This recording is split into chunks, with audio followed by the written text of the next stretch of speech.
नमस्कार, मी सेजल पुरवार. महाराष्ट्राचे महानिर्णय या विशेष कार्यक्रमात तुमचं मनपूर्वक स्वागत. सुरुवातीला पाहूयात एक महत्त्वाची बातमी. राज्यातील शेतकरी बांधवांना दिलासा देण्यासाठी राज्य शासनानं कर्जमाफीचा निर्णय घेतला. ही राज्यातील आतापर्यंत सर्वात मोठी कर्जमाफी आहे आणि या योजनेअंतर्गत 36,585 कोटींचं कर्ज माफ करण्यात येणार आहे. या योजनेचा सुमारे 56 लाख शेतकऱ्यांना लाभ होणार आहे.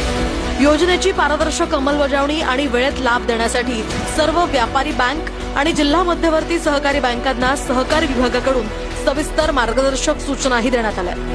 योजनेचा लाभ पात्र शेतकऱ्यांपर्यंत पोहोचवण्यासाठी बँकांकडून शेतकऱ्यांचा सविस्तर तपशील मागवण्यात येतोय.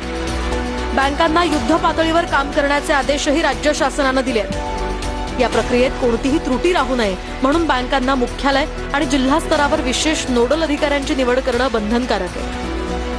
या सूचनांनुसार पात्र शेतकऱ्यांची माहिती अचूक स्वरूपात संकलित करून पोर्टलवर अपलोड करण्यासह प्रत्येक टप्प्यांवर समन्वयाची जबाबदारी बँकांवर निश्चित करण्यात आली आहे. यासाठी प्रत्येक बँकेनं मुख्यालय स्तरावर 2 नोडल अधिकाऱ्यांची नियुक्ती करणं बंधनकारक करण्यात आलं. यापैकी एक अधिकारी योजना अंमलबजावणी समन्वयक तर दुसरा माहिती तंत्रज्ञान समन्वयक म्हणून काम पाहणार आहे.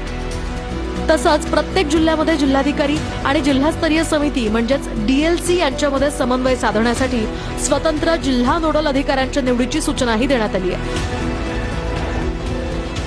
मुंबईमध्ये